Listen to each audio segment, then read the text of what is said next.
উপরে রহমত বর্ষিত হয় এবং ফেরেশতারা তার পাশ ঘিরে রাখে।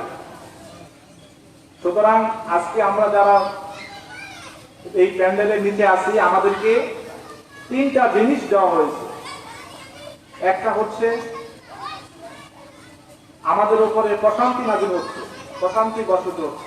2 নাম্বার হচ্ছে আল্লাহর পক্ষ থেকে রহমত নাজিল হচ্ছে। 3 নাম্বার হচ্ছে ফেরেশতারা আমাদের চারপাশ ঘিরে রাখে। আল্লাহ সুবহানাহু ওয়া তাআলা আসমানে আমাদেরকে নিয়ে গর্ব করেন, আমাদেরকে নিয়ে বলেন যে দেখো ফেরেশতারা, আমার বান্দারা আমার কোরআন নিয়ে গবেষণা করতেছে। তো সম্মানিত উপস্থিতি, আজকে যেহেতু সময় খুব বেশি নেই এবং আমার পরে আরো অনেক সম্মানিত ওলামায়ে কেরাম আলোচনা করবেন, তারাই মূলত আজকে আপনাদেরকে মূল আলোচনা করবেন। আমি আপনাদের সামনে আজকে ছোট্ট একটি সূরা, এটার সরল অর্থ করব এবং কিছু ব্যাখ্যা করে শেষ করে দেব ইনশাআল্লাহ। সূরাটি হচ্ছে সূরা আল আসর। সূরা আল আসর, এই সূরাটা আমরা সকলেই পারি। খুব ছোট্ট একটি সূরা, আমাদের সকলেরই সূরাটা জানা আছে। কোরআনের ছোট যে কয়টা সূরা আছে, যেমন সূরা ইখলাস, সূরা আল কাউসার এবং সূরা আল আসর, এই তিনটা সূরাই হচ্ছে কোরআনের সবচেয়ে ছোট সূরা। কিন্তু সূরা ছোট হলেও এর গুরুত্ব এবং এর মর্যাদা অনেক অনেক অনেক গুণ বেশি। সূরা আল আসরে আল্লাহ সুবহানাহু ওয়া তাআলা কি বলছেন? আল্লাহ সুবহানাহু ওয়া তাআলা বলছেন ওয়াল আসর, সময়ের কসম। এখানে ওয়া শব্দের অর্থ হচ্ছে কসম। ওয়া বলতে আল্লাহ সুবহানাহু ওয়া তাআলা কসম করেছেন। আর আসর শব্দের অর্থ হচ্ছে, তাফসীরকারগণ অনেকগুলো আসর শব্দের অর্থ করেছেন। আল্লাহ সুবহানাহু ওয়া তাআলা কুরআনে যেই জিনিসের গুরুত্ব দিয়েছেন, সেই জিনিসের নামে কসম খেয়েছেন। আমরাও কসম খাই, আল্লাহ সুবহানাহু ওয়া তাআলা কসম খেয়েছেন। দুইটা কসমের ভিতরে পার্থক্য আছে। একটা পার্থক্য হচ্ছে আমরা কসম খাই মানুষকে আমার কথাটা সঠিক এটা বোঝানোর জন্য, কিন্তু আল্লাহ সুবহানাহু ওয়া তাআলা কোরআনে যে কথা বলেছেন সেটা সঠিক এটা বোঝানোর জন্য কসম খান নাই। আল্লাহ সুবহানাহু ওয়া তাআলা কসম খেয়েছেন এই সূরার বা এই যার নামে কসম খেয়েছেন সেটার গুরুত্ব বোঝানোর জন্য, যে আল্লাহ সুবহানাহু ওয়া তাআলা যে জিনিসটার কসম খেয়েছেন সেটার গুরুত্ব অনেক বেশি। যেমন আল্লাহ সুবহানাহু ওয়া তাআলা কোরআনে অনেক নামে কসম খেয়েছেন, যেমন আল ফাজর ওয়া লায়ালিন আশর। সূরা ফজর আল্লাহ সুবহানাহু ওয়া তাআলা বলেছেন সকালের কসম, ওয়া লায়ালিন আশর এবং 10 রাত্রির কসম। তারপরে আপনি আল্লাহ সুবহানাহু ওয়া তাআলা আরো বলছেন ওয়াশ-শামসি ওয়া দুহাহা, কসম সূর্যে, ওয়াল কমারি ইযা তালাহা, কসম চাঁদে। এবং আল্লাহ সুবহানাহু ওয়া তাআলা বলছেন ওয়াদ-দুহা, সকালের শপথ। আমি আপনাকে এটা বলে বোঝানোর চেষ্টা করতেছি, আল্লাহ সুবহানাহু ওয়া তাআলা কুরআনে যে জিনিসটার কসম খেয়েছেন সেটার গুরুত্ব অনেক বেশি। এটা বোঝানোর জন্য আল্লাহ সুবহানাহু ওয়া তাআলা কসম খেয়েছেন। যেমন অত্তিন ওয়াজ জাইতুন, আল্লাহ সুবহানাহু ওয়া তাআলা তিন ফলের এবং জাইতুন ফলের কসম খেয়েছেন। এখানে কসম খাওয়ার উদ্দেশ্য হচ্ছে আমাদেরকে গুরুত্ব বোঝানোর জন্য, যাতে করে আমরা এই সূরাগুলোকে, এই সময়গুলোকে গুরুত্ব দিই। ঠিক তেমনি সূরা আল আসরে আল্লাহ সুবহানাহু ওয়া তাআলা বলছেন ওয়াল আসর, সময়ের কসম। এখানে আসর শব্দের অনেকগুলো অর্থ, তার মধ্যে একটা অর্থ হচ্ছে সময়। আল্লাহ সুবহানাহু ওয়া তাআলা এখানে সময়ের কসম করেছেন। এখানে আরো কিছু অর্থ আছে। আরেকটা অর্থ হচ্ছে যোগ, আল্লাহ সুবহানাহু ওয়া তাআলা এখানে যোগের কসম খেয়েছেন। আরেকটা অর্থ হচ্ছে কাল। আরেকটা অর্থ হচ্ছে আসর থেকে মাগরিবের যে সময়টুকু, এই আসর থেকে মাগরিবের সময়ের কসম খেয়েছেন। ওয়াল আসর, মূলত এখানে আসর থেকে মাগরিবের যে সময়টুকু, কোন কোন তাফসীরকারগণ এটা বলেছেন যে আসর থেকে মাগরিবের যে সময়, মূলত আদম সন্তানের হায়াত হচ্ছে এই অল্প সময়। আল্লাহ সুবহানাহু ওয়া তাআলা এখানে আদম সন্তানের হায়াতকে বুঝিয়েছেন যে আদম সন্তানের হায়াত হচ্ছে আসর থেকে মাগরিব পর্যন্ত। এই অল্প সময়ের জন্য আমরা দুনিয়াতে আসছি। এই সূরার গুরুত্ব বোঝাতে গিয়ে ইমাম শাফি রাহিমাহুল্লাহ তিনি বলছেন, আল্লাহ সুবহানাহু ওয়া তাআলা যদি কুরআনে শুধুমাত্র এই সূরা আসরটা নাযিল করতেন, আর কোন সূরা না দিতেন, তাহলে মানুষের হেদায়েতের জন্য এটাই যথেষ্ট ছিল। তার মানে কি পরিমাণ গুরুত্ব এই সূরাটা চিন্তা করেন। আপনারা যারা এখানে আছেন একটু মনোযোগ দেন। সবাই দ্বীন গ্রহণ করে না, সবাই ইসলাম পছন্দ করে না, বা সবাই ইসলাম প্র্যাকটিস করতে চায় না, এটাই স্বাভাবিক। তবে যারা আছেন একটু মনোযোগ দেন। এখানে আল্লাহ সুবহানাহু ওয়া তাআলা সময়ের কসম খেয়েছেন। ইমাম রাজি রাহিমাহুল্লাহ এখানে সুন্দর একটি ব্যাখ্যা দিয়েছেন এই সূরার। সেটি হচ্ছে, তিনি এই সূরাটাকে এমন ভাবে বুঝেছেন যে একজন বরফ বিক্রেতা যখন বাজারে যায় বরফ নিয়ে, তখন তিনি বলতে থাকেন, এই বরফের মালিকের যে মূলধন, এই মূলধন তোমরা বাঁচিয়ে দাও। সেটা কিভাবে? আপনি যদি বরফ বাজারে নিয়ে যান বেচতে, যত সময় যাবে আপনার বরফ আস্তে আস্তে গলতে থাকবে, আপনার বরফ আস্তে আস্তে পানি হতে থাকবে। তো আমরা আদম সন্তান দুনিয়াতে আসছি, যত সময় যাবে আমাদের হায়াত আস্তে আস্তে কমতে থাকবে, আমরা আস্তে আস্তে মৃত্যুর দিকে চলতে থাকবো। আজকের দিনটা চলে গেছে, তার মানে আপনি মৃত্যুর একটা দিন কাছে চলে আসছে। যদি আপনার হায়াত থাকে 60 বছর 70 বছর, তাহলে আপনার এই 60-70 বছর থেকে আজকের একটা দিন মাইনাস হয়ে গেল। আল্লাহ সুবহানাহু ওয়া তাআলা কুরআনে এই সময়ের কসম খেয়ে এটাই বোঝাতে চেয়েছেন যে আদম সন্তান তোমরা সময়কে মূল্যায়ন করো, সময়ের কাজ সময়ে করো, সময়ের কাজ অসময়ে করা যাবে না। আজকে আমরা যারা এখানে উপস্থিত, অনেকের বয়স 50, 60, 30, 40। আপনাকে যদি জিজ্ঞাসা করি, আপনি হয়তো বলবেন, এই তো কিছুদিন আগে আমি বাচ্চা ছিলাম, শিশু ছিলাম, যৌবনকাল গেল, এখন আমি বৃদ্ধ হয়ে গেছি। চোখের পলকে আপনার সময়গুলো চলে যাচ্ছে, আমরা সময়কে ধরতে পারতেছি না। আপনার হয়তো মনে হবে আরো তো অনেক সময় পড়ে আছে আমার আল্লাহর ইবাদত করার, ইসলামমুখী হওয়ার, কিন্তু না, সময় কিন্তু চলে যাচ্ছে।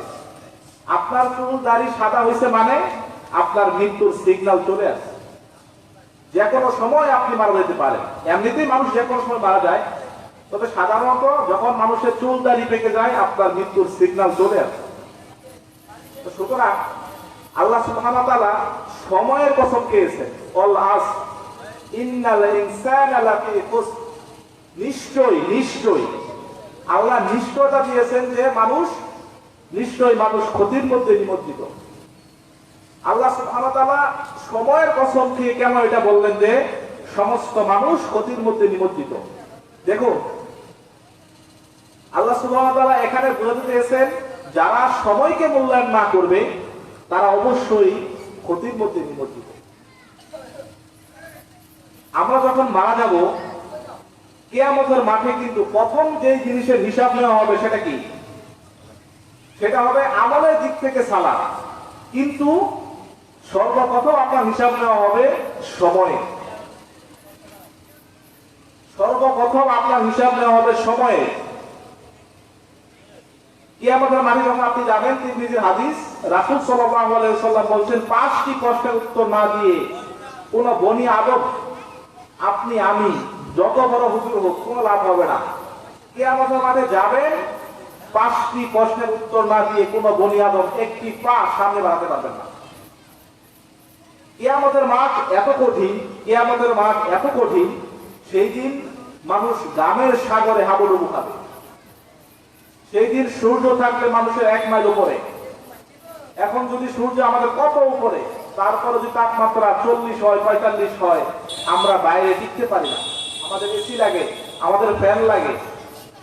সেই কিয়ামতের সেই কঠিন মুহূর্তে সূর্য থাকবে আমাদের মাথার 1 মাইল উপরে। সেই দিন কিছু মানুষ গামের সাগরে হাবুডুবু খাবে। কারো গাম হবে নাক পর্যন্ত, কারো গাম হবে গলা পর্যন্ত, কারো কোমর পর্যন্ত, কারো হাঁটু পর্যন্ত। সেই কঠিন মুহূর্তে একে থেকে আমাদের মাঠ 2 নাম্বার হচ্ছে গামের সাগরে আপনি হাবুডুবু খাবেন।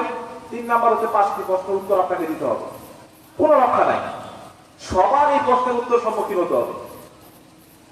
1 নাম্বার হচ্ছে আন উমরিহি ফিমা আফনাহু, আপনার সারাটি জীবন আপনি কোথায় ব্যয় করেছেন।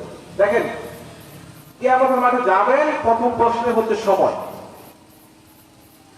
আপনার সারাটি জীবন আপনি কোথায় ব্যয় করছেন। 5 বছর আগে আপনি যে গুনার কাজটা করছেন, 5 বছর আগে আপনি যে খারাপ কাজটা করছেন, সেই পাপ কাজ কিন্তু আপনার আমার মনে নাই। 1 সপ্তাহ আগে যে মিথ্যা কথা আপনি বলছেন সেটা আপনার মনে নাই, কিন্তু আল্লাহ সুবহানাহু ওয়া তাআলা ঠিকই মনে রেখেছেন। তিনি আপনার আমার সমস্ত আমল প্রতিটি সেকেন্ডের হিসাব ঠিকই নিয়ে নেবেন। আপনার সারাটি জীবন আপনি কোথায় কাটিয়েছেন।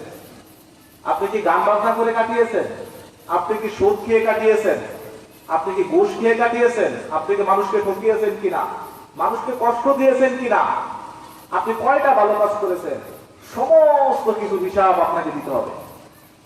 ওয়ান শাবাবি ফিমা আবলাহু, দেখেন 2 নাম্বার প্রশ্ন করা হবে আপনার যৌবন কাল আপনি কোথায় কাটিয়েছেন। যেই যৌবন কাল আল্লাহ সুবহানাহু ওয়া তাআলার পক্ষ থেকে নিয়ামত, সেই যৌবন কালটা আপনি কোথায় কাটালেন। এখানে একটা পয়েন্ট লক্ষণীয়, সেটা হচ্ছে পুরো জীবনের ভিতরে কিন্তু যৌবন কালটা এসে যাবে। প্রথম প্রশ্নেই আপনার পুরো জীবন আসে, মানে আপনার যৌবন কালটা আসবে। কিন্তু আল্লাহ সুবহানাহু ওয়া তাআলা আলাদা করে কেন যৌবন কালের কথাটা বলবেন, কারণ হচ্ছে যৌবন কালে মানুষ সবচেয়ে বেশি পাপ কাজ করে। সেই সময় মানুষের শক্তি থাকে, পাওয়ার থাকে, তার মনে হয় এই পৃথিবীটা আমার।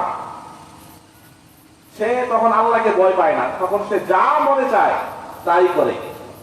সেই জন্য আল্লাহ সুবহানাহু ওয়া তাআলা যে যৌবন, যে একটা নিয়ামত আপনাকে আমাকে আল্লাহ সুবহানাহু ওয়া তাআলা দিয়েছেন, সেই যৌবনটা আমি কোথায় ব্যয় করেছি। যৌবন কাল আসলে মানুষের বেপরোয়া হয়ে যায়। পিতা মাতারাও বলে এখন যৌবন বয়স, একটু খারাপ কাজ তো করবেই, বরং মানে বয়স্ক হয়ে গেলে ভালো হয়ে যাবে, এরকম টেন্ডেন্সি আমাদের অনেক পিতা মাতার। চিন্তা করেন, কিয়ামতের মাঠে 2 নাম্বার প্রশ্ন হবে আপনার যৌবন কাল আপনি কোথায় ব্যয় করেছেন। ও মালিহি আইনা কাসাবা ওয়া ফীমা আনফাকহু, আপনার যেই দুনিয়াতে 60 বছর 70 বছর হায়াতে যে টাকা পয়সা আপনি ইনকাম করছেন, সেটা কোন সোর্স থেকে ইনকাম করছেন। কিয়ামতের মাঠে 3 নাম্বার প্রশ্ন হবে আপনি যে টাকা পয়সা ইনকাম করছেন সেটা কোন সোর্স থেকে ইনকাম করছেন। আপনার ইনকামটা কি হালাল ছিল নাকি হারাম ছিল। আপনি কি মানুষকে ঠকিয়ে টাকা কামিয়েছেন, মানুষকে বাকি দিয়েছেন, সমস্ত কিছু হিসাব কিয়ামতের মাঠে আপনাকে দিতে হবে। আজকে আপনি টাকা পয়সা ইনকাম করতেছেন, হালাল হারামের কোনো বাস নাই, কিন্তু সেই দিন আপনি আটকা পড়ে যাবেন। ইয়াউমা ইয়াফিরুল মারউ মিন আখিহি ওয়া উম্মিহি ওয়া আবিহি ওয়া সাহিবাতিহি ওয়া বানি, যেই সন্তানের জন্য, যেই পরিবারের জন্য আজকে আপনি হালাল নাই হারাম নাই টাকা পয়সা ইনকাম করতেছেন, পরকালকে ভুলে গিয়ে, রবকে ভুলে গিয়ে, সেই কিয়ামতের মাঠে আপনার সন্তান, আপনার স্ত্রী, আপনার ছেলে মেয়ে সবাই আপনাকে দেখে পালাবে। কেউ আপনার কাছে আসবে না, না জানি আপনি নেকিটা নিয়ে দেন, না জানি আপনি নেকি দিয়ে বসেন। সেই জন্য আপনার কিয়ামতের মাঠে কোনো সন্তান, কোনো স্ত্রী আপনার কাছে আসবে না। 4 নাম্বার প্রশ্ন করা হবে আপনি যে টাকা পয়সা ইনকাম করেছেন, সেই টাকা পয়সা অনুযায়ী আপনি আমল করেছেন, আপনি কোথায় ব্যয় করেছেন। আপনি যে টাকা পয়সাটা ইনকাম করলেন, সেই টাকা পয়সা আপনি কোথায় ব্যয় করেছেন। আজকে আমাদের টাকা পয়সা বেশি হয়ে গেলে মানুষ পাপ কাজ বেশি করে। দেখবেন যার টাকা পয়সা কম তার পাপ কাজ কম, যার টাকা পয়সা নাই তার বাড়িতে টিভি নাই, যার টাকা পয়সা নাই তার হাতে মোবাইল নাই। বর্তমান সময়ে পাপ কাজের একটা মহা অংশ হচ্ছে টিভি এবং মোবাইল।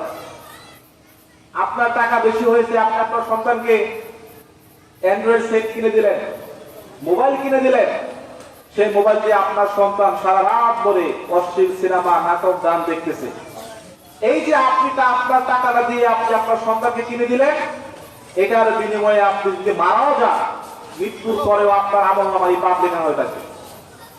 সেই জন্য কিয়ামতের মাঠে 4 নাম্বার প্রশ্ন হচ্ছে আপনার আমল, যে আপনার যে টাকা পয়সা আপনি ইনকাম করছেন সেটা কোথায় ব্যয় করেছেন। 5 নাম্বার প্রশ্ন হবে আপনি যে এলেমটা অর্জন করছেন, সেই এলেম অনুযায়ী আপনি আমল করেছেন কিনা। আপনি জানেন 5 ওয়াক্ত সালাত ফরজ, এটা জানার পরেও আপনি সকালবেলা ফজরের আযান হচ্ছে আপনি শুয়ে আছেন, এই প্রশ্নের জবাব আপনাকে দিতে হবে। আপনি যে আরামের ঘুমটা ঘুমিয়ে আছেন সেই ঘুমটা আল্লাহর দেওয়া, আপনি যে শান্তিতে ঘুমিয়ে আসলে ঘুমটাও আল্লাহর দেওয়া। প্রত্যেকদিন ফজরের সালাতে আপনাকে ডাকা হয় হাইয়া আলাস সালাহ হাইয়া আলাল ফালাহ, আস-সালাতু খায়রুম মিনান নাওম, ঘুম থেকে নামাজ উত্তম। এতবার ডাকা হওয়ার পরেও আপনি ঘুমিয়ে আছেন, আপনি কি মনে করছেন আপনার বিচার হবে না? আপনি কি মনে করতেছেন যে আপনাকে এমনি ছেড়ে দেওয়া হবে?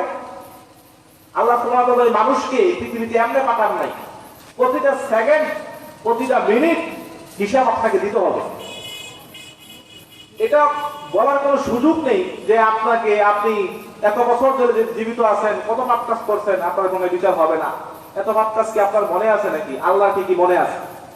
সেই দিন আপনাকে ধরে দিবে একদম কোন জায়গায় কোন স্থানে দাঁড়িয়ে আপনি পাপ কাজ করছেন সেটা আপনাকে দেখানো হবে, এবং আপনাকে বলা হবে তোমার আমল তুমি নিজে পড়ো, দেখো কোথাও কোনো ভুল আছে কিনা।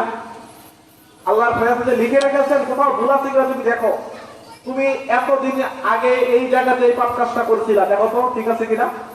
সেই দিন টাকা পয়সা দিয়ে কোনো কাজ হবে না। আজকে তো আমাদের সমাজে যদি আমি একটা পাপ কাজ করে ফেলি, একটা খারাপ কাজ করে ফেলি, টাকা পয়সা দিয়ে আমি বেঁচে যাই, কিন্তু পরকালে গোষ্ঠ হবে না, পরকালে কোনো টাকা পয়সা দিয়ে কাজ হবে না। সেই দিন একচ্ছত্র ক্ষমতা থাকবে আল্লাহর হাতে। তো সম্মানিত উপস্থিতি, যেই কথা থেকে আমি পয়েন্টটা বলছিলাম সেটা হচ্ছে সময়। সময় মানুষের জীবনে সবচাইতে বেশি গুরুত্বপূর্ণ। আজকে যারা বয়স্ক হয়ে গেছেন দেখবেন আপনি ঠিক মতো সালাত করতে পারেন না, ওযু করতে পারেন না, ওযু ধরে রাখতে পারেন না, ঠিক মতো রুকু করতে পারেন না, ঠিক মতো সিজদা করতে পারেন না, ঠিক মতো সালাতের কাজ আপনার মনে থাকে না। কিন্তু আপনি যখন যৌবনে ছিলেন সেই সময় কিন্তু আপনার এই ভুলগুলো হতো না। সেই সময় যদি আপনি যৌবনকাল, আপনার যে কৈশোর, আপনার যে যৌবনকাল, এটা হিসাব আমাদেরকে দিতে হবে। এই সময়ের গুরুত্বপূর্ণ দিকে রাসূল সাল্লাল্লাহু আলাইহি ওয়াসাল্লাম আরেকটা হাদিসে বলছেন, 5টা জিনিস আসার আগে তোমরা 5টা জিনিসকে গনিমত মনে করো।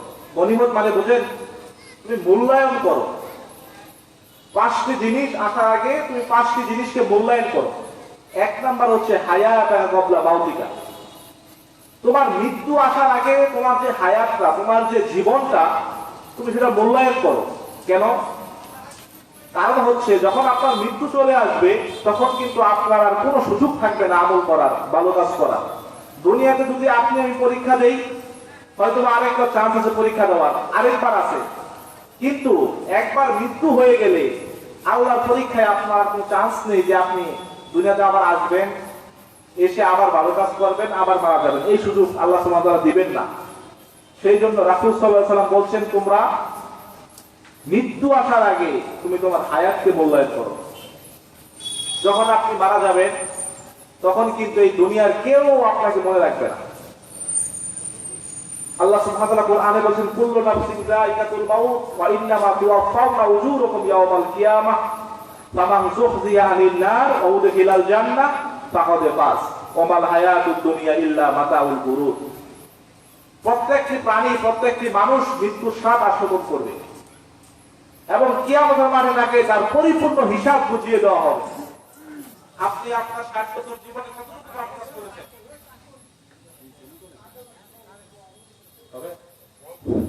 আপনি আপনার জীবনে 60 বছরের 70 বছর জীবনের কত পাপ কাজ করেছেন, সমস্ত কিছুর হিসাব আপনাকে বুঝিয়ে দেওয়া হবে। ফামান যুহজিহা আনিন নার ওয়া উদখিলাল জান্নাহ ফাকাদ ফাজ। যাকে জাহান্নাম থেকে মুক্ত করে জান্নাতে প্রবেশ করানো হবে সে হচ্ছে সফল কাম। আজকে আমরা সফলতা বলতে বুঝি দুনিয়াতে যার লক্ষ লক্ষ টাকা আছে, বাড়ি গাড়ি আছে, সম্মান আছে, সে হচ্ছে প্রকৃত সফল। কিন্তু প্রকৃত অর্থে সে সফল নয়। আল্লাহ সুবহানাহু ওয়া তাআলা বলছেন, যাকে জাহান্নাম থেকে মুক্ত করে জান্নাতে ঢোকানো হবে সে হচ্ছে সফল কাম। ওয়ামাল হায়াতুদ দুনিয়া ইল্লা মাতাউল গুরুর। এবং এই দুনিয়ার জীবনটা হচ্ছে একটা খেলতামাশার জায়গা। এই দুনিয়ার জীবন হচ্ছে একটা ধোঁকার জায়গা। বিশ্বাস করেন, এই দুনিয়া আপনাকে মনে রাখবে না। 100 বছর আগে যারা মারা গেছে তাদেরকে আমরা মনে রাখি নাই। 500 বছর আগে যারা মারা গেছে তারা আমাদের মতোই দুনিয়াতে ছিল, চলছে, চলাফেরা করছে, খাওয়া দাওয়া করছে, তাদের কাউকে আমাদের মনে নাই। আজকে আমরা যারা এখানে আছি 100 বছর পরে আমরা কেউ থাকবে না। এই জায়গা থাকবে, এই মাঠ থাকবে, সব থাকবে, কিন্তু আমরাই থাকবে না। সেই জন্য মৃত্যু আসার আগে আপনি আপনার জীবনটাকে মূল্যায়ন করুন। আপনি কি করছেন? এই 50 বছর 60 বছর জীবনের জন্য যদি আপনি এত পরিশ্রম করেন, এত মেহনত করেন, যেই পরকালে শুরু আছে শেষ নাই, সেটার জন্য আপনি কি করলেন বলেন তো? একটু কি বিবেকে আমাদের ঢুকে না যে আমি আমার সারাটি জীবন শুধু দুনিয়ার পিছনে ছুটলাম, পরকালের জন্য আমার কি প্রস্তুতি? আসলে কি আমি মৃত্যুর পরে মারা যাওয়ার সাথে সাথেই কি আমার স্থানটা জান্নাতের দিকে হবে? আসুন না একটু চিন্তা করি, আমাদের বিবেকটাকে একটু কাজে লাগাই। আল্লাহ সুবহানাহু ওয়া তাআলা বিবেক দিয়েছেন আমাদেরকে। যারা পাগল তারা কিন্তু এই বুঝ নাই। দেখেন কত মানুষ রাস্তায় পাগল, তাদের জান্নাত জাহান্নামের বুঝ নাই। আপনার বিবেক আছে, আল্লাহ আপনাকে দয়া করে বিবেক দিয়েছে, বিবেকটাকে ভালো কাজে লাগান। যখন আপনি মারা যাবেন তখন কিন্তু আর এই সুযোগ থাকবে না। সম্মানিত উপস্থিতি, সেই জন্য মৃত্যু আসার আগে আপনার আমার জীবনটাকে কাজে লাগাতে হবে। শুধুমাত্র দুনিয়ার ভিতরে ছুটে আমরা আজকে পরকালকে বলে গেছি। রাসূল সাল্লাল্লাহু আলাইহি ওয়াসাল্লাম বলছেন, এই দুনিয়ার মূল্য যদি একটি মশার দানা সম পরিমাণ হতো, তাহলে কোনো কাফেরকে, কোনো মুশরিককে আল্লাহ সুবহানাহু ওয়া তাআলা একটি পা সামনে বাড়াতে দিতেন না। সুবহানাল্লাহ, বুঝতে পারতেছেন? এই দুনিয়ার মূল্য যদি আল্লাহ সুবহানাহু ওয়া তাআলার কাছে একটি মশার দানা, পুরো মশা না, একটা মশার দানা সম পরিমাণ হতো, তাহলে কোনো কাফেরকে, কোনো মুশরিককে একটি পা সামনে বাড়াতে দিতেন না। আরেক হাদিসে রাসূল সাল্লাল্লাহু আলাইহি ওয়াসাল্লাম বলছেন, এই সাহাবীদেরকে প্রশ্ন করে বলছেন, হে সাহাবীরা, তোমরা কি এই কান কাটা মরা ছাগল কেউ নিবে 1 দিরহাম দিয়ে? 1 টাকা দিয়ে কি তোমরা কেউ এই কান কাটা মরা ছাগল নিবে? তখন সাহাবীরা বলছেন, ইয়া রাসূলুল্লাহ, এমনিতেই মরা ছাগল, তারপরে আমার কান কাটা, আমরা ফ্রিতে ওটা নিব না। তখন রাসূল সাল্লাল্লাহু আলাইহি ওয়াসাল্লাম বলছেন, এই কান কাটা মরা ছাগল তোমাদের কাছে যেমন মূল্যবান, আল্লাহ সুবহানাহু ওয়া তাআলার কাছে এই দুনিয়ার মূল্য এর চাইতেও কম। সুবহানাল্লাহ। দেখেন, এই দুনিয়ার পিছনে আমরা পড়ে আছি। আজকে দুনিয়ার পিছনে পড়ে থেকে কাপাসিয়াতে যদি আপনি 1 গোটা জমি কিনতে চান, কত পরিশ্রম আপনার করতে হয়, কত কষ্ট আপনার করতে হয়। সাধারণত কাপাসিয়া বাজারে জমি কেনার জন্য, আজ ঢাকাতে যান, কত পরিশ্রম, কত কোটি টাকা, কত পরিশ্রম। আর যেই জান্নাত, যেই সর্বশেষ যেই ব্যক্তি জান্নাতে যাবে, তার জন্য এরকম পৃথিবী 10টা পৃথিবী দেওয়া হবে। সুবহানাল্লাহ। সেই জান্নাতের জন্য আপনার আমার কতটুকু পরিশ্রম করা উচিত? আমরা তো সময়কে মূল্যায়ন করি না। আমরা যখন ফ্রি সময় হই, আমরা মনে করি সারাদিন কাজ করি, যখন একটু ফ্রি হই, সন্ধ্যা হই, চায়ের দোকানে বসে আড্ডা দেই, অমুকের গীবত করি, অমুকের বদনাম করি, অমুকের পিছনে লাগি। কিন্তু এই যে ফ্রি সময়টা, এই ফ্রি সময়টা কিন্তু আমরা জিকির আদায় করতে পারতাম, আমরা কোরআন তেলাওয়াত করতে পারতাম, আমরা কোরআন শিখতে পারতাম, আমরা একটা হাদিস শিখতে পারতাম। আল্লাহ রাসূল সাল্লাল্লাহু আলাইহি ওয়াসাল্লাম বলছেন, একবার যদি কেউ সুবহানাল্লাহ বলে, একবার আসমান এবং জমিনে যত ফায়দা জায়গা সব নেকিতে পরিপূর্ণ হয়ে যাবে। সুবহানাল্লাহ। কিন্তু আমরা তো বলি না। আমরা একটু ফ্রি হইছি, সন্ধ্যাবেলা চায়ের দোকানে বসে আড্ডা, অমুকের বদনাম, তমুকের বদনাম। বিশ্বাস করেন, অমুকের বদনাম করে আপনার কোনো উপকার হবে না। কিন্তু আপনি যদি একটু মনোযোগ দিয়ে ফ্রি হয়ে যদি আপনি পরিবারকে সময় দেন, একবার সুবহানাল্লাহ বলেন, একবার কোরআন তেলাওয়াত করেন, আপনার জীবনটাও সুন্দর হবে, আপনার পরকালটাও সুন্দর হবে। 2 নাম্বার যে প্রশ্ন, ও পারা সুবলিকা, অবসর, ব্যস্ততা আসার আগে আপনি আপনার অবসরকে মূল্যায়ন করুন।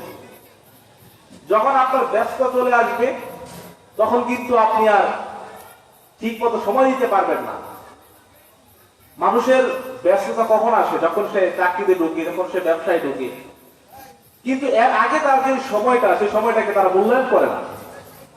আজকে আমাদের সমাজের অবস্থা হচ্ছে, একটা সন্তান জন্মের পর থেকে এই শিক্ষাটাই সে বড় হয়, যে কোনো মূল্যে হোক তাকে টাকা ইনকাম করতে হবে।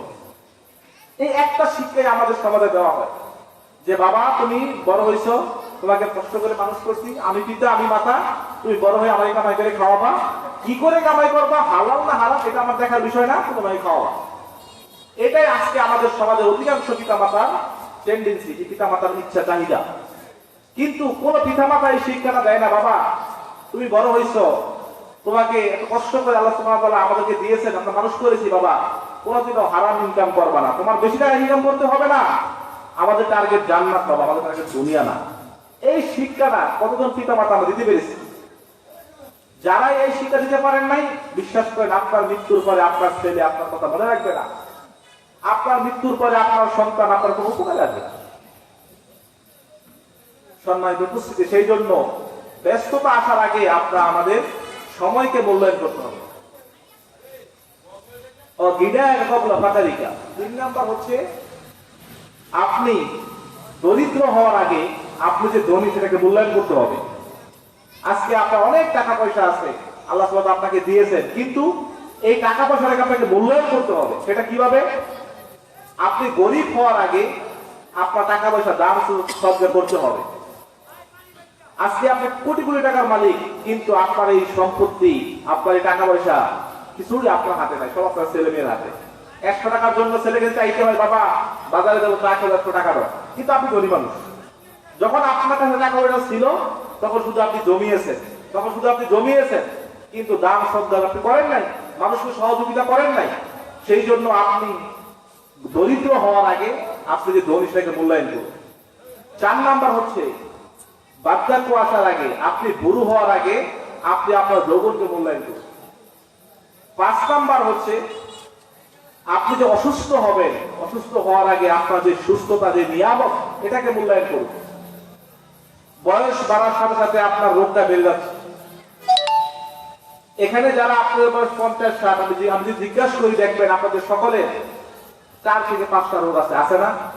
কিন্তু যখন আপনার বয়সটা 30 ছিল, 20 ছিল, 35 ছিল, তখন কিন্তু আপনি আপনার এই সুস্থতাকে মূল্যায়ন করেন নাই। রাসূল সাল্লাল্লাহু আলাইহি ওয়াসাল্লাম বলেছেন, 2টা জিনিস, 2টা ব্যাপারে মানুষ গাফেল, মানুষ সতর্ক হয় না। একটা হচ্ছে সিহাতু ওয়াল ফারাগ, এক হচ্ছে সুস্থতা, 2 নাম্বার হচ্ছে অবসর। যখন মানুষ সুস্থ থাকে তখন টাকার পিছনে দৌড়ায়, যখন মানুষ অসুস্থ হয়ে যায় তখন মসজিদের কোণায় আসে। যখন মানুষের অপরান্ত সময় থাকে ইবাদত করার, তখন মানুষ ইবাদত করে না। যখন মানুষ একদম শেষ বয়সে চলে যায়, তখন সময় থাকলেও আর কিছু করার নাই, তখন মানুষ চলে আসে ইবাদতের দিকে। সেই জন্য সম্মানিত উপস্থিতি, সূরা আসর থেকে আমরা গিয়েছিলাম, 1 নাম্বার হচ্ছে সময়কে মূল্যায়ন করতে হবে। 2 নাম্বার হচ্ছে আল্লাহ সুবহানাহু ওয়া তাআলা বলছেন, নিশ্চয়ই সমস্ত মানুষ ক্ষতিগ্রস্ত, সমস্ত মানুষ ক্ষতির মধ্যে নিমজ্জিত। কিন্তু তারপরে আয়াত আল্লাহ সুবহানাহু ওয়া তাআলা বলছেন, ইল্লাল্লাযীনা আমানু ওয়া আমিলুস সালিহাত ওয়া তাওয়াসাউ বিল হাক্কি ওয়া তাওয়াসাউ বিস সবর। এই পৃথিবীর সমস্ত মানুষ ক্ষতির মধ্যে নিমজ্জিত, তবে 4 শ্রেণীর মানুষ ব্যতীত যারা ক্ষতির মধ্যে নাই।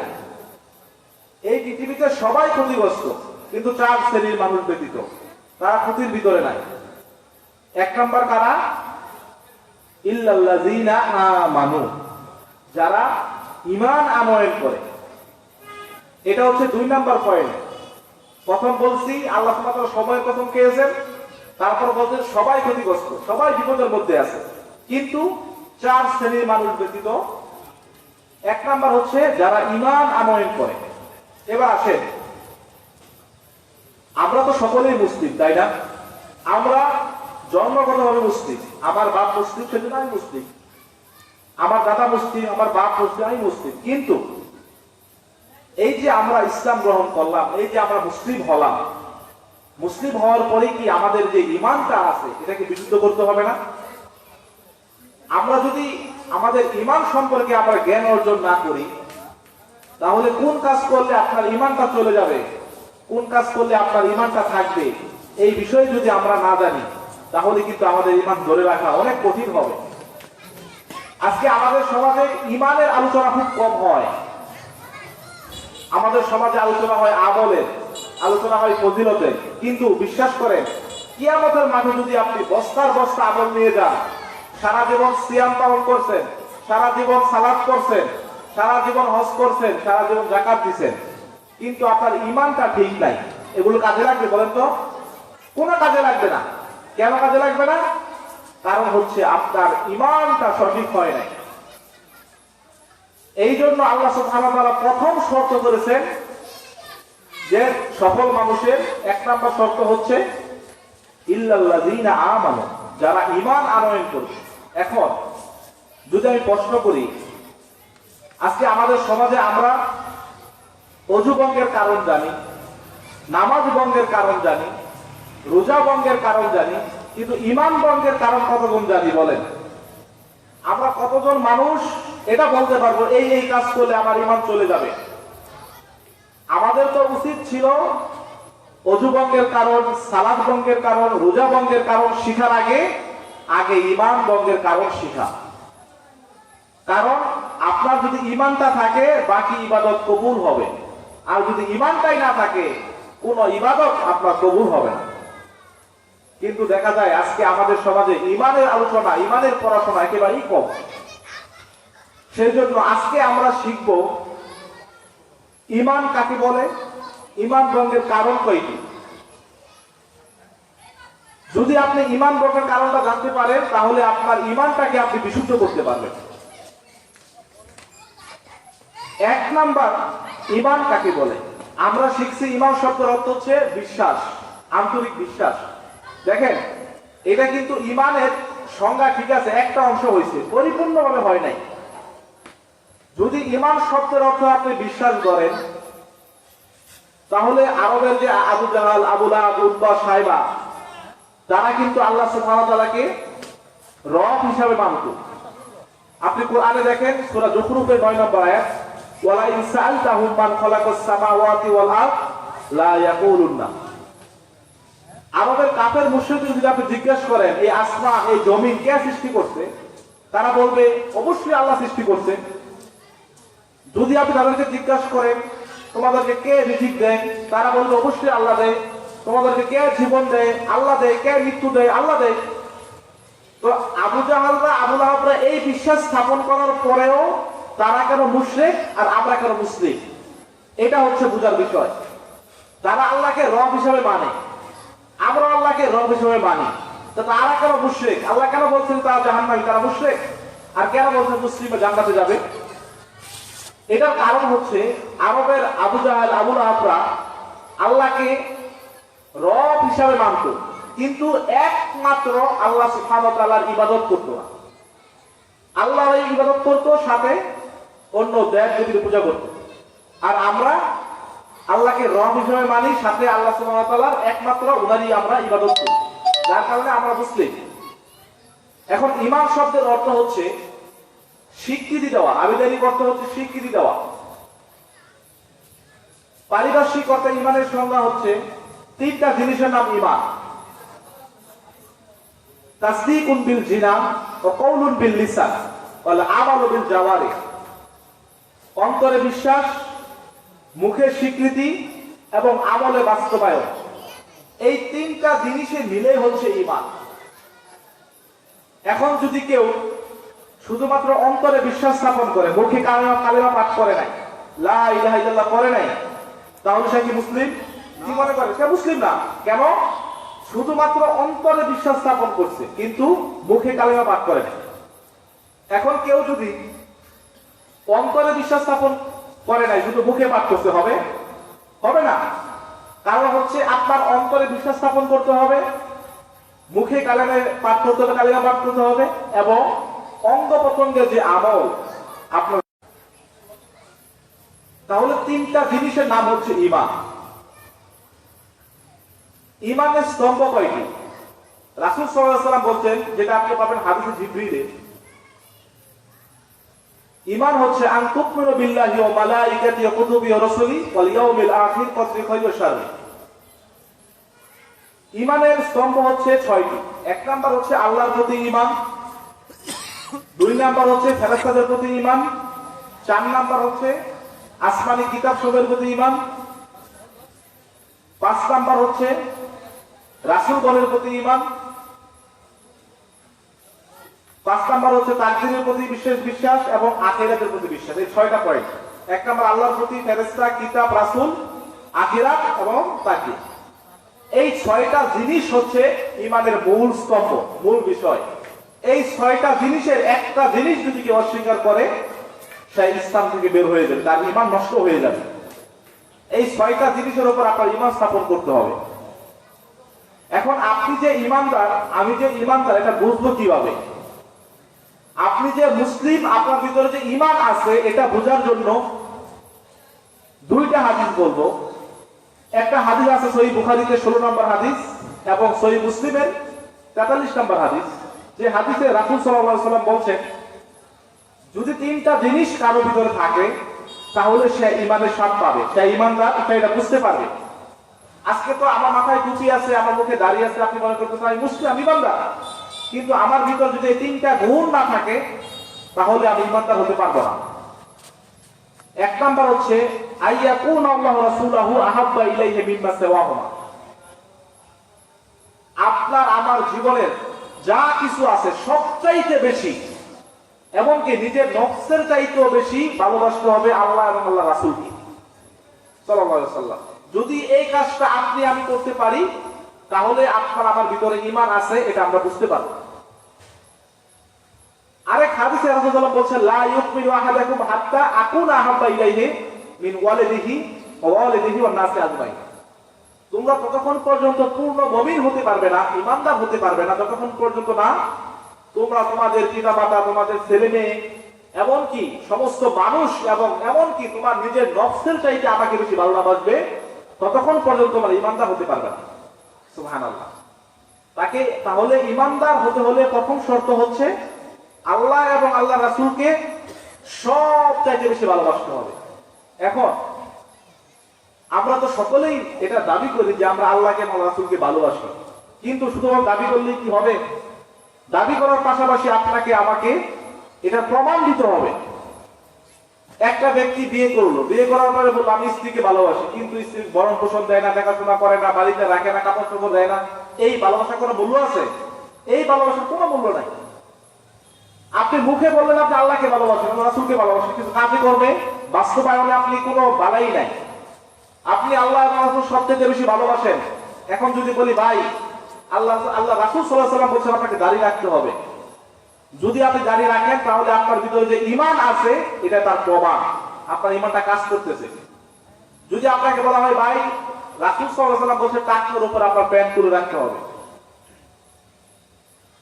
যদি আপনি টাকনোর উপরে কাপড় প্যান্টটা পরেন, কেউ কিছু বলুক আর না বলুক সেটা আমার দেখার বিষয় না, আল্লাহ রাসূল বলছেন আমি রাখবো, যদি এই টেন্ডেন্সি নিয়ে কেউ চলে তাহলে আপনার ভিতরে ঈমান আছে সেটা আপনি বুঝতে পারবেন।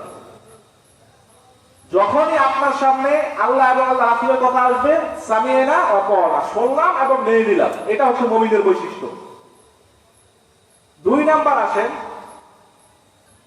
আইয়ুহিব্বাল মারআ লা ইউহিব্বুহু ইল্লা লিল্লাহ। আপনি যদি কাউকে ভালোবাসেন একমাত্র আল্লাহর জন্য ভালোবাসতে হবে। আজকে আমরা যারা এখানে আসছি কার জন্য আসছি? আল্লাহর জন্য আসছি। আপনার সাথে আমার কোনো ব্যবসা হবে না, কোনো লেনদেন হবে না, কোনো দুনিয়াবি কোনো স্বার্থে এখানে আসি নাই, শুধুমাত্র আল্লাহকে সন্তুষ্ট করার জন্য এখানে আসছি। এই যে একটা ভালোবাসার জন্য আপনি এখানে আসছেন, যদি এটা আপনার ভিতরে থাকে তাহলে বুঝবেন আপনার ভিতরে ঈমান আছে। তিন নাম্বার হচ্ছে কুফরিতে লিপ্ত হওয়াকে আপনি এমন ভাবে অপছন্দ করবেন ঠিক আগুনে লিপ্ত হওয়াতে আপনি যেরকম অপছন্দ করেন। আপনাকে যদি বলা হয় আপনি আগুনে ঝাঁপ দেন, আপনি আগুনে ঝাঁপ দিবেন? দিবেন না, আপনি অপছন্দ করেন। ঠিক তেমনি শিরকে লিপ্ত হওয়া, কুফরিতে লিপ্ত হওয়াকে আপনি ঠিক সেই রকম অপছন্দ করতে হবে। এই তিনটা জিনিস যদি কারোর ভিতরে থাকে তাহলে বুঝবেন আপনি ঈমানদার, আপনার ভিতরে ঈমান আছে। এক নাম্বার আল্লাহ এবং আল্লাহ রাসূলকে সবচেয়ে বেশি পছন্দ করতে হবে, প্রাধান্য দিতে হবে। যখন কোনো হাদিস শুনবেন, যখন কোনো কথা শুনবেন, যদি আপনি শিওর হন এটা আল্লাহ এবং আল্লাহ রাসূল বলছেন, আপনি সাথে সাথে মেনে নিতে হবে, তাহলে আপনি ঈমানদার। দুই নাম্বার হচ্ছে আপনি যদি কাউকে ভালোবাসেন আল্লাহর জন্য ভালোবাসবেন। তিন নাম্বার হচ্ছে শিরকে লিপ্ত হওয়াকে আপনি এত অপছন্দ করবেন যেরকম আগুনে লিপ্ত হওয়াকে আপনি অপছন্দ করেন। আরেকটা হাদিস, যে হাদিসটি আপনি পাবেন সহিহ বুখারী 34 নম্বর হাদিস। এই হাদিসে ঈমানের সংজ্ঞা, আপনার ভিতরে আপনার ভিতরে ঈমান আছে, এখানে তিনটা জিনিসের কথা বলা আছে। সেটা হচ্ছে রাসূল সাল্লাল্লাহু আলাইহি ওয়াসাল্লাম বলেন কেউ যদি তিনটা জিনিসের স্বীকৃতি দেয়, মেনে নেয়, তাহলে সে ঈমানের স্বাদ পাবে। এক নাম্বার হচ্ছে মান রাদিয়া বিল্লাহি রাব্বা ওয়া বিল ইসলামি দীনা ওয়া বি মুহাম্মাদির রাসূলা। কেউ যদি তিনটা জিনিস মেনে নেয়, আল্লাহকে রব হিসেবে মেনে নেয়, ইসলামকে দ্বীন হিসেবে মেনে নেয় এবং রাসূল সাল্লাল্লাহু আলাইহি ওয়াসাল্লামকে রাসূল হিসেবে মেনে নেয়, এই তিনটা জিনিস যদি কেউ মেনে নেয় তাহলে সেই মানে স্বাদ পাবে। এখন আমরা তো মনে করছি যে আমরা তিনটাই মেনে নিছি, কিন্তু কাজে কর্মে যখন আমরা যাব, যখন আমরা কাজে কর্মে যাব তখন দেখবো অধিকাংশ ক্ষেত্রে আমরা এই তিনটা জিনিস মানতেছি না। আমি আর বিস্তারিত ব্যাখ্যায় গেলাম না। আমার আজকে মূল পয়েন্ট, মূল বিষয় হচ্ছে ইমানের সাথে যেটা সম্পৃক্ত, সেটা হচ্ছে ইমান ভঙ্গের কারণ।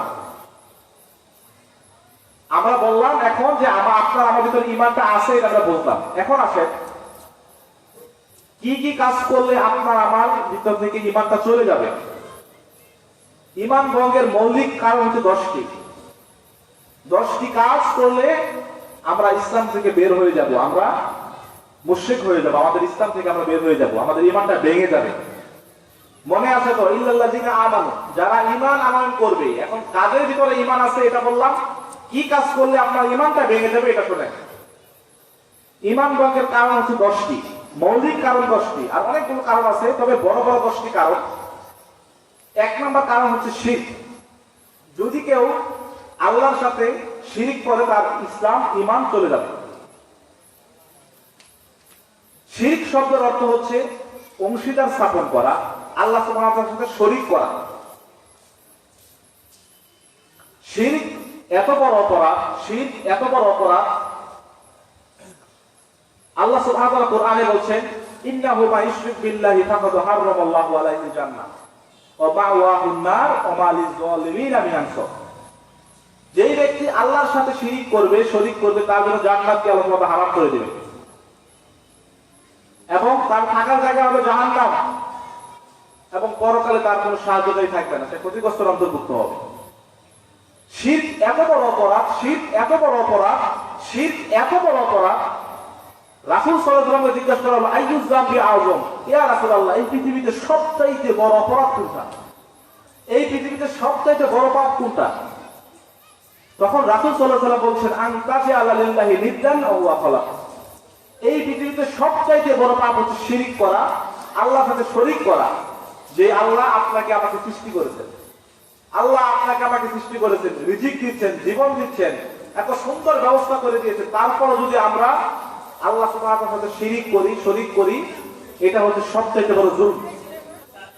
লোকমান হাকিম তার সন্তানকে উপদেশ দিয়ে বলেছেন যে রাসূল, লোকমান আপনি পাবেন, ইয়া বুনাইয়া লা তুশরিক বিল্লাহ ইন্না শিরকা যুলমুন আযীম। হে আমার আদরের সন্তান, হে আমার আদরের বৎস, হে আমার ছেলে, তুমি কখনো আল্লাহর সাথে শিরক করবা। তোমাকে জ্বালিয়ে দিল, পুড়িয়ে দিল, কারণ হচ্ছে ইন্না শিরকা যুলমুন আযীম। শিরক হচ্ছে সবচাইতে বড় পাপ। আপনি শিরক করে মারা যাবেন, আপনার সমস্ত আমল বাতিল হয়ে যাবে, কোনো আমল আপনার কাজে আসবে না। সেই জন্য শিরক থেকে আমাদের বাঁচতে হবে। দেখেন, শিরকের ব্যাপারে আল্লাহ সুবহানাহু ওয়া তাআলা রাসূলদেরকে আদেশ দিয়েছেন, অর্ডার দিয়েছেন। ওয়ালা কাদ উহিয়া ইলাইকা ওয়া ইলাল্লাযিনা মিন ক্বাবলিকা লা ইন আশরাকতা লা ইয়াহবাতান্না আমালুকা ওয়া লা তাকুনান্না মিনাল খাসিরিন। দেখেন, যে রাসূল সাল্লাল্লাহু আলাইহি ওয়াসাল্লামের আমল এত বেশি, নেকি এত বেশি, সে রাসূলকে অর্ডার করছেন, হে নবী, আপনার প্রতি এবং আপনার পূর্বে যত নবী রাসূল এই পৃথিবীতে আসছেন সবাইকে আমি সতর্ক করেছি, আদেশ করেছি, যদি আপনারাও শিরক করে, যে তোমরাও শিরক করো, তোমাদের সমস্ত আমল বাতিল হয়ে যাবে। সুবহানাল্লাহ। তার মানে যদি নবী রাসূল কোনো শিরক করতেন, তাদের সমস্ত আমল বাতিল হয়ে যেত। ওয়াকাদিমনা ইলা মা আমিলু মিন আমালিন ওয়াজআলনাহু হাবা'আন মানসুরা।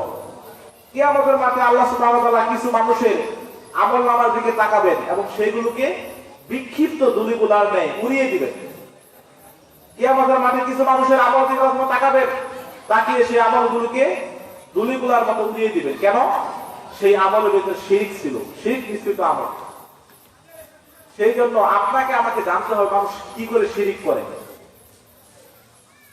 এই পৃথিবীতে মানুষ শিরক করে 3 ভাবে।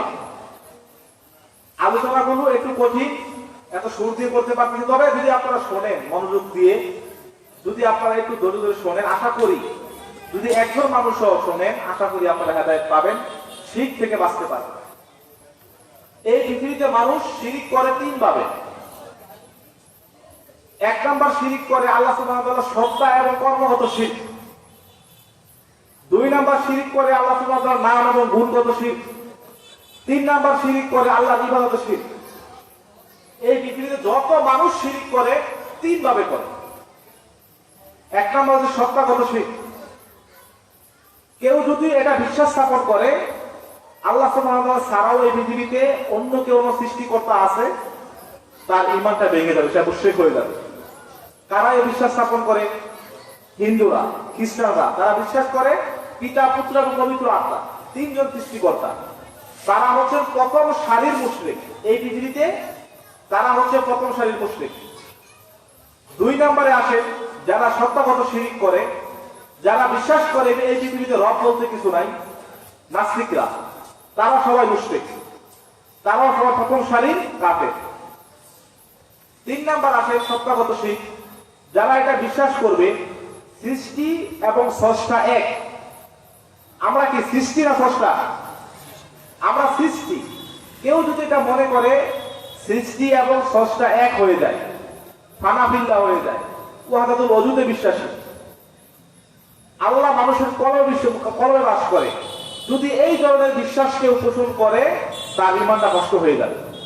কারণ হচ্ছে সৃষ্টি এবং স্রষ্টা আলাদা। সৃষ্টি কখনো স্রষ্টার ভিতরে প্রবেশ করতে পারে না, স্রষ্টা কখনো সৃষ্টির ভিতরে প্রবেশ করতে পারে না। এবার আসেন কর্মগত শিরক। আমরা সকলেই জানি আল্লাহ সুবহানাহু ওয়া তাআলা আমাদেরকে রিজিক দিচ্ছেন, খাওয়াচ্ছেন, পড়াচ্ছেন। এখন কেউ যদি বিশ্বাস স্থাপন করে সন্তান দেওয়ার মালিক আল্লাহ সুবহানাহু ওয়া তাআলা ছাড়া অন্য কেউ সন্তান দিতে পারে, কি হবে? শিরক হয়ে যাবে। কেন শিরক হবে? সন্তান দেওয়ার একমাত্র মালিক কে? আল্লাহ সুবহানাহু ওয়া তাআলা। এখন দেখবেন আমাদের সমাজে অনেক মানুষের সন্তান হয় না, 5 বছর 10 বছর হয়ে গেছে, তারা বিভিন্ন ভাবে বিভিন্ন মাধ্যম দিয়ে সন্তান পাওয়ার জন্য বিভিন্ন জায়গায় যায়। যারাই এটা বিশ্বাস স্থাপন করবে আল্লাহ সুবহানাহু ওয়া তাআলা অন্য কেউ সন্তান দিতে পারেন, তারা শিরকে লিপ্ত। অন্য কেউ যদি এই বিশ্বাস স্থাপন করে বা কেউ যদি বিশ্বাস স্থাপন করে আল্লাহ সুবহানাহু ওয়া তাআলা ছাড়া অন্য কেউ আপনাকে আমাকে রিজিক দিতে পারে, বরকত দিতে পারে, আপনার সংসারে আয় যদি বৃদ্ধি করতে পারে, যদি এই বিশ্বাস স্থাপন কেউ করে তাহলে সে শিরকে লিপ্ত। এটা হচ্ছে আল্লাহ সুবহানাহু ওয়া তাআলার সত্তা এবং কর্মগত শিরক। এবার আসেন আল্লাহ সুবহানাহু ওয়া তাআলার নাম এবং গুণগত শিরক। আল্লাহ সুবহানাহু ওয়া তাআলার কিছু নাম আছে যেগুলো শুধুমাত্র আল্লাহর জন্য খাস, যেমন রাজ্জাক, রহমান। এই নামগুলো যদি আপনি মানুষের নামে রাখতে চান আপনাকে আব্দুর রাজ্জাক রাখতে হবে, আব্দুর রহমান রাখতে হবে, কিন্তু শুধু আব্দুর রাজ্জাক রাখলে শিরক হয়ে যাবে। ঠিক তেমনি আল্লাহ সুবহানাহু ওয়া তাআলার গুণের কোনো শেষ নাই। আল্লাহ সুবহানাহু ওয়া তাআলার একটা গুণ হচ্ছে তিনি সবকিছু জানেন। এখন কেউ যদি এই দাবি করে যে সে গায়েবের এলম জানেন, গায়েবের জ্ঞান জানেন, যদি এই দাবি কেউ করে তাহলে সে শিরকে লিপ্ত হয়ে যাবে। কেউ যদি এই বিশ্বাস স্থাপন করে টিয়া পাখির মাধ্যমে হাত গণনা করলে আপনার ভাগ্য বলে দিতে পারবে, এই বিশ্বাস স্থাপন যদি কেউ করে সেটা শিরক হয়ে যাবে। কারণ গায়েবের খবর একমাত্র কে জানেন? আল্লাহ সুবহানাহু ওয়া তাআলা জানেন। আল্লাহ সুবহানাহু ওয়া তাআলা স্বয়ং রাসূল সাল্লাল্লাহু আলাইহি ওয়াসাল্লাম গায়েবের খবর জানতেন না। যদি তিনি গায়েবের খবর জানতেন তাহলে তায়েফের মাটিতে রক্তাক্ত হতে হতো না। তিনি আগে থেকে জানতেন সেখানে গিয়ে আমি মার খাবো, আমি সেখানে যাবো না, মার শূন্য নিয়ে যাবো। কিন্তু তিনি জানতেন না বিদায় তিনি সেখানে মার খেয়েছেন।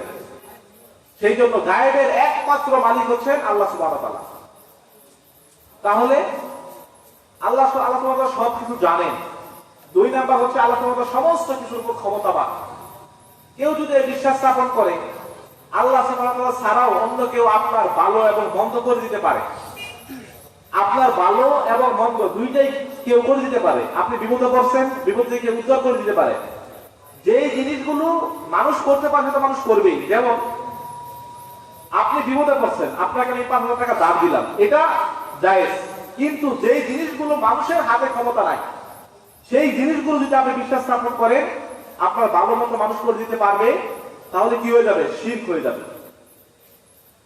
3 নাম্বার হচ্ছে আল্লাহ সুবহানাহু ওয়া তাআলা সমস্ত কিছুর বিধানদাতা, হুকুম দেওয়ার একমাত্র মালিক কে? আল্লাহ সুবহানাহু ওয়া তাআলা। আপনি আল্লাহ সুবহানাহু ওয়া তাআলার হুকুম মানেন না, এটা একটা অপরাধ। কিন্তু আপনি অস্বীকার করেন আল্লাহ সুবহানাহু ওয়া তাআলা অন্য কেউ হুকুম দিতে পারেন, এই পৃথিবী পরিচালনা করতে পারেন, এই রাষ্ট্র পরিচালনা করতে পারেন, তাহলে শিরক হয়ে যাবে। শিরকের 3 নাম্বার পয়েন্ট সেটা হচ্ছে শিরকুল ইবাদা। এই জায়গায় এসে অধিকাংশ মানুষ আরবের কাফের মুশরিকরা শিরকে লিপ্ত হয়েছে। তারা আল্লাহ সুবহানাহু ওয়া তাআলার সাথে ইবাদত করত, পাশাপাশি অন্য দেব দেবীর মূর্তি পূজা করত। মানুষ এই পৃথিবীতে যত ইবাদত করে তিন ভাবে করে।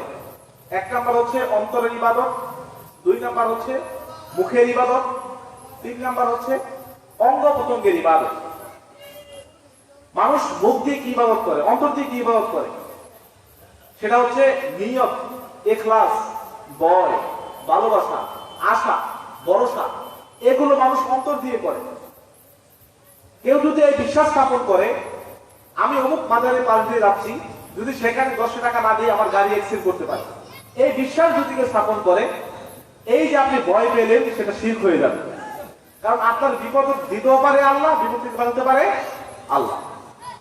কেউ যদি এটা বিশ্বাস স্থাপন করে যে আল্লাহ সুবহানাহু ওয়া তাআলা ছাড়া অন্য কেউ আপনার সন্তান দিতে পারে, আপনার সমস্যার সমাধান করতে পারে, যেগুলো গায়বী বিষয়, এই বিশ্বাস যদি কেউ স্থাপন করে তা শিরকে লিপ্ত। তারপরে আসেন মুখ দিয়ে আমল। আপনি মুখ দিয়ে আল্লাহর কাছে চাবেন। দোয়া অত্যন্ত গুরুত্বপূর্ণ একটি ইবাদত। আপনি প্রত্যেকদিন সালাতে পড়েন ইয়াকা না'বুদু ওয়া ইয়াকা নাস্তাঈন, আমরা একমাত্র আপনার ইবাদত করি, আপনার কাছে সাহায্য চাই। এখন আপনি বিপদে পড়ছেন, আপনি আল্লাহর কাছে দোয়া করবেন। এখন আপনি যদি এই দোয়াটা আল্লাহ সুবহানাহু ওয়া তাআলাকে ছাড়া অন্য কারোর কাছে করেন, অন্য কাউকে সন্তুষ্ট করার জন্য করেন, সেটা কি হয়ে যাবে? শিরক হয়ে যাবে। কেন? আপনাকে কিছু দেওয়ার মালিকও আল্লাহ, না দেওয়ার মালিকও আল্লাহ। এই জন্য দোয়া করতে হবে একমাত্র আল্লাহ সুবহানাহু ওয়া তাআলার কাছে।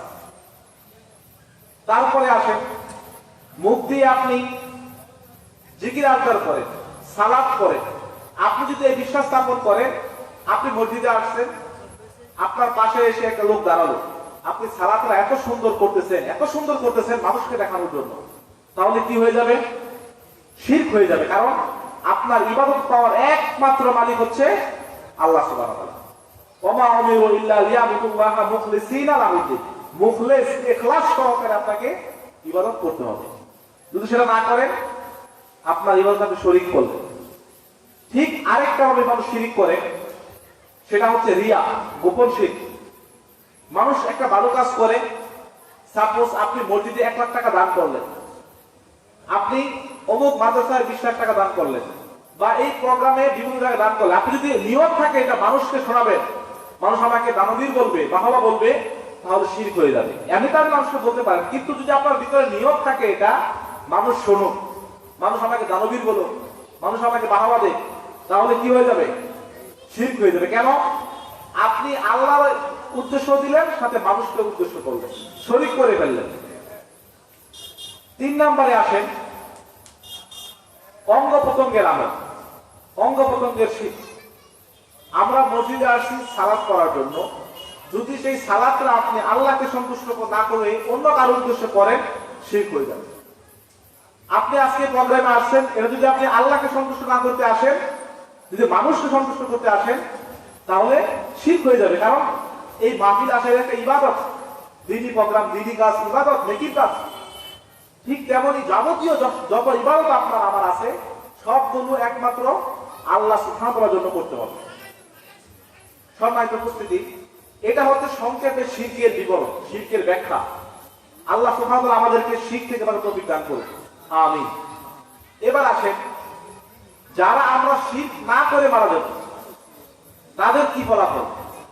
সূরা আনআমের 88 নম্বর আয়াতে আল্লাহ বলছেন, আল্লাযীনা আমানু ওয়া লাম ইয়ালবিসু ঈমানাহুম বিযুলমিন উলাইকা লাহুমুল আমনু ওয়া হুম মুহতাদুন। আর যারা ঈমান আনয়ন করার পরে ঈমানের সাথে জুলুম, এখানে জুলুম মানে হচ্ছে শিরক, সহিহ বুখারীতে ব্যাখ্যা আছে, এখানে জুলুম সব মানে হচ্ছে শিরক। যারা ঈমান আনয়ন করার পরে ঈমানের সাথে শিরককে মিশ্রিত করে নাই, মানে আপনি ঈমান আনয়ন করেছেন আর শিরক করেন নাই, শিরক না করে মারা গেছেন, তারাই হচ্ছে হেদায়েত প্রাপ্ত, তারাই হচ্ছে সফলকাম। রাসূল সাল্লাল্লাহু আলাইহি ওয়াসাল্লাম হাদিসে বলেন, মান লাকিয়াল্লাহু লা ইউশরিকু বিহি শাইয়্যা দাখালাল জান্নাহ ওয়া মান লাকিয়াল্লাহু ইউশরিকু বিহি শাইয়্যা দাখালান নার। যেই ব্যক্তি আল্লাহর সাথে শরীক না করে মারা যাবে, সে জান্নাতে যাবে, সুবহানাল্লাহ। আর যেই ব্যক্তি আল্লাহর সাথে শিরক করে মারা যাবে, সে জাহান্নামে যাবে। মান ক্বালা আখিরি কালামি লা ইলাহা ইল্লাল্লাহ দাখালাল জান্নাহ। যেই ব্যক্তির শেষ বাক্য হবে লা ইলাহা ইল্লাল্লাহ, সে জান্নাতে যাবে। তার মানে আপনার এই লা ইলাহা ইল্লাল্লাহটা হবে শিরক মুক্ত, তাওহীদে ঈমান, তাওহীদের সহিত একসাথে শহীদ হবে, তাহলে আপনার ফলাফল হবে জান্নাত। তারপরে আরেক হাদিসে রাসূল সাল্লাল্লাহু আলাইহি ওয়াসাল্লাম বলেন, ইয়া ইবনে আদম ইন্নাকা লাউ আতাইতানি বিকুরাবিল আরদি খাতায়া সুম্মা লাকিতানি লা তুশরিক বি শাইআ লা আতাইতুকা বিকুরাবিয়া মাগফিরা। হে আদম সন্তানেরা, তোমরা যদি কিয়ামতের মাঠে দুনিয়া ভর্তি পাপ নিয়ে আসো, আপনি কিয়ামতের মাঠে জমিন থেকে আসমান মতো পাপ নিয়ে যাবেন, শুধু পাপ আর পাপ, শুধু পাপ আর পাপ, পাপের জন্য আপনাকে দেখা যায় না। সেই পরিমাণ পাপ নিয়ে যদি কিয়ামতের মাঠে উপস্থিত হন, আর সেই পাপের ভিতরে যদি আপনার শিরক না থাকে, বুঝতে পারতেছেন, আপনার সমস্ত দুনিয়া ভর্তি পাপ, কিন্তু সেই পাপের ভিতরে আপনার শিরকের পাপটা নাই। শিরকের পাপ যদি না থাকে, আল্লাহ সুবহানাহু ওয়া তাআলা বলছেন আমি সেই পরিমাণ ক্ষমা নিয়ে আসব। সুবহানাল্লাহ, যত পাপ নিয়ে যাবেন সেই পরিমাণ ক্ষমা, যত পাপ সেই পরিমাণ ক্ষমা। শর্ত হচ্ছে শিরিক করা যাবে না। শিরিক করলে আপনার ঈমান নষ্ট হয়ে যাবে, আর ঈমান নষ্ট হয়ে গেলে ফলাফল জাহান্নাম। সূরা মায়েদা ৫ নম্বর আয়াত, যেটা আমি একটু পাঠ করলাম। এবার আসে, এটা বললাম ঈমান ভঙ্গের ১ নম্বর কারণ শিরক। ঈমান ভঙ্গের ২ নম্বর কারণ হচ্ছে কেউ যদি এটা মনে করে, কেউ যদি এরকম মনে করে আল্লাহ এবং বান্দার মাঝখানে কোন মাধ্যম তৈরি করে। মাধ্যম মানে হচ্ছে উসিলা।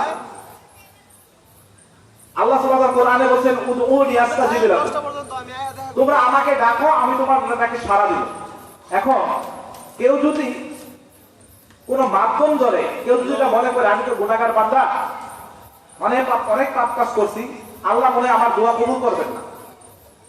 এখন সে যদি মনে করে যে অমুক ব্যক্তির কাছে গেলে আমার গুনাহটা ক্ষমা হবে, আমার পাপ মোচন হবে, যদি এই উদ্দেশ্যে যায়, শিরক হবে, আপনার ঈমান নষ্ট হয়ে যাবে। এমনিতে যদি আপনি হুজুরের কাছে যান, পীর সাহেবের কাছে যান, দ্বীন শিখার জন্য, সহবতের জন্য, এলেম অর্জন করার জন্য, কি করে আল্লাহর কাছে ক্ষমা যাবেন এরকম পদ্ধতি শিখার জন্য, সেটা জায়েজ। কিন্তু যদি আপনি এই নিয়তে যান, আমি তো গুনাহগার মানুষ, অমুক বড় আল্লাহর ওলি আছে, তার অনেক ক্ষমতা আছে, সে মানুষকে আল্লাহ ওলি বানিয়ে দিতে পারবে, এই বিশ্বাস কেউ স্থাপন করে, তার ঈমান বাতিল হয়ে যাবে। তাহলে ঈমান ভঙ্গের ২ নম্বর কারণ হচ্ছে আল্লাহ এবং বান্দার মাঝখানে মাধ্যম তৈরি করা। আপনি সরাসরি আল্লাহর কাছে যাবেন, কোনো সমস্যা নেই। আল্লাহ সুবহানাহু ওয়া তাআলা প্রতিনিয়ত আপনি ডাকবেন, শুরু হয়ে যাবে, আপনার ডাকে সাড়া দিবে। উদউনি আস্তাজিব লাকুম, তোমরা আমাকে ডাকো আমি তোমাদের ডাকে সাড়া দিব। তাহলে ঈমান ভঙ্গের ২ নম্বর কারণ হচ্ছে আল্লাহ এবং বান্দার মাঝখানে মাধ্যম তৈরি করা। ৩ নম্বর ঈমান ভঙ্গের কারণ হচ্ছে কেউ যদি কাফের মুশরিকদের যে জীবন বিধান, যে ধর্ম আছে, সেটাকে সঠিক মনে করে এবং তারা যে কাফের এই বিষয়ে সন্দেহ পোষণ করে। আজকে দেখবেন আল্লাহর দুনিয়া অনেক হতভাগা আছে যারা এই বিশ্বাস স্থাপন করে সব ধর্মই ঠিক আছে। অনেক মানুষ যারা বলে হিন্দু ধর্ম, খ্রিস্টান সবই তো আল্লাহর ধর্ম, সবই তো ঠিক, সমস্যা কি, এরকম বিশ্বাস কিন্তু অনেকের ভিতরে আছে। আল্লাহ সুবহানাহু ওয়া তাআলা কোরআনে বলেন ইন্না দীনা ইনদাল্লাহি ইসলাম, আল্লাহর নিকট একমাত্র গ্রহণযোগ্য দিন হচ্ছে ইসলাম। তো আপনি আমি যদি বলি সব ধর্মই ঠিক, সব ধর্মই তো জান্নাত জাহান্নামের কথা আছে, ভালো মন্দের কথা আছে, সব ধর্মই ঠিক, এই বিশ্বাস যে স্থাপন করবে তার ঈমান নষ্ট হয়ে যাবে। ৪ নম্বর ঈমান ভঙ্গের কারণ মানুষ আল্লাহ রাসূল সাল্লাল্লাহু আলাইহি ওয়াসাল্লাম যে শরীয়ত নিয়ে আসছেন সেটাকে পরিপূর্ণ মনে না করা।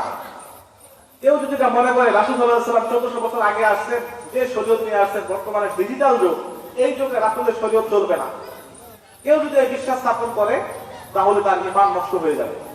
কারণ আল্লাহ সুবহানাহু ওয়া তাআলা বলেন ইয়া আইয়ুহাল্লাযীনা আমানু আতিউল্লাহ ওয়া আতিউর রাসূল, হে ঈমানদারগণ তোমরা আল্লাহকে মান্য করো, আল্লাহ রাসূলকে মান্য করো, ওয়ালা তুবতিলু আমালাকুম, তোমাদের আমলকে বাতিল করো না।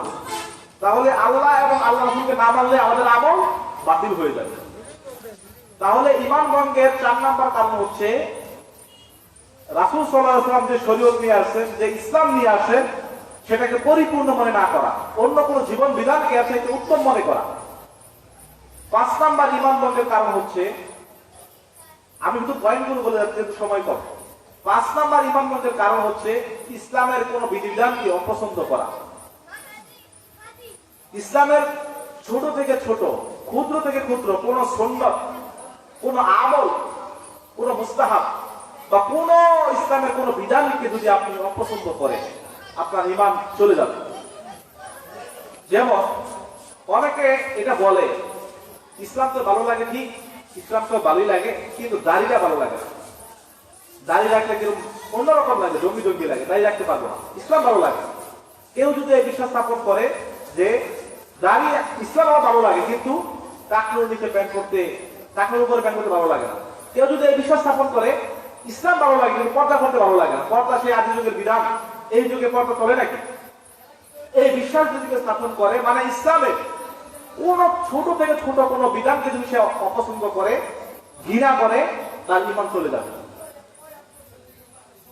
6 নাম্বার ঈমান ভঙ্গের কারণ, কেউ যদি ইসলামের কোন বিধিবিধান নিয়ে ঠাট্টা বিদ্রুপ করে, মশকরা করে, তুচ্ছতাচ্ছিল্য করে, তার ঈমান চলে যাবে।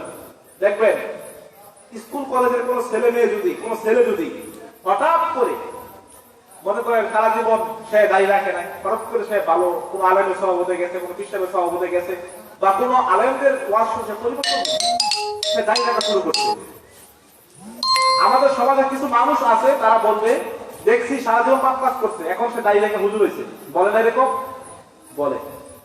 এই যে আপনি কথাটা বললেন, এই কথাটা বলার কারণে আপনার ঈমান নিয়ে সন্দেহ আছে। কেন? দাড়ি রাখছে সে যেই বয়সেই রাখুক, সে তো রাখছে, তো সে তো এটা ইসলামকে ভালোবেসে, আল্লাহ রাসূলকে মহব্বতের কারণে ভালোবাসে, সেই জন্য রাখ, তাই না? কেউ যদি এটাকে তুচ্ছ করে, তাহলে তার ঈমান নিয়ে সন্দেহ আছে। কেউ যদি এটা মনে করে একটা মহিলা সারা জীবন পর্দা করে না, হঠাৎ করে সে পর্দা শুরু করছে, হয়তো কোনো আমের বক্তব্য শুনছে, ভালো লাগছে, সে তওবা করছে আল্লাহর কাছে, সে আর পর্দা ছাড়বে না। এখন আমরা কোনো মা বোন যদি এটা মনে করে সে সারা জীবন মানুষের সাথে কথা বলছে, অবৈধ সম্পর্ক করছে, খারাপ কাজ করছে, এখন সে পর্দা করতেছে, দেখছি হুজুর, সে হুজুর হয়ে গেছে, খুব বাপতার, এখন সে আর মানুষের সামনে আসে না, বাসুরের সামনে আসে না, দেবরের সামনে আসে না, বাইবেলের সামনে আসে না, বাস্তবা জগতের হয়তো আসে না। এই রকম যদি কেউ মনে করে এবং তাকে যদি অপমান করে, তার ঈমান চলে যাবে। ঈমান ভঙ্গের 7 নম্বর কারণ হচ্ছে জাদুটোনা করা। কেউ যদি সংসারের সুখ শান্তির জন্য বা অন্য কোনো কাজে যদি জাদু করে, কুফরি কালাম পাঠ করে, তাহলে তার ঈমান চলে যাবে। 8 নম্বর ঈমান ভঙ্গের কারণ হচ্ছে কেউ যদি মুসলিমদের বিরুদ্ধে কাফেরদের সহযোগিতা করে, সেটা দিনের ক্ষেত্রে, দুনিয়াবি ক্ষেত্রে না। দুনিয়াবি ক্ষেত্রে আপনি মুসলিম একটা অপরাধ করছেন, একটা কাফের, হিন্দু, খ্রিস্টান সে একটা ভালো কাজ করছে, যে রায় দিবে, যে সঠিক তার কিন্তু সে রায় দিবে। কিন্তু দিনের ক্ষেত্রে একটা লোক মাহফিলে আসতেছে, ওয়াজ মসজিদে আসতেছে, আপনি কাফের উৎসাহ দিলেন, সে মুসলিম যাচ্ছে মসজিদটাকে বাধা দাও, এটা জায়েজ না, এটা করলে আপনার ঈমান চলে যাবে। 9 নাম্বার ঈমান ভঙ্গের কারণ হচ্ছে কেউ যদি এটা মনে করে রাসূল সাল্লাল্লাহু আলাইহি ওয়াসাল্লাম যে শরীয়ত নিয়ে আসছেন, কারো জন্য, কোন কোন বড় আল্লাহ ওলির জন্য এই শরীয়তের বাইরে যাওয়ার সুযোগ আছে।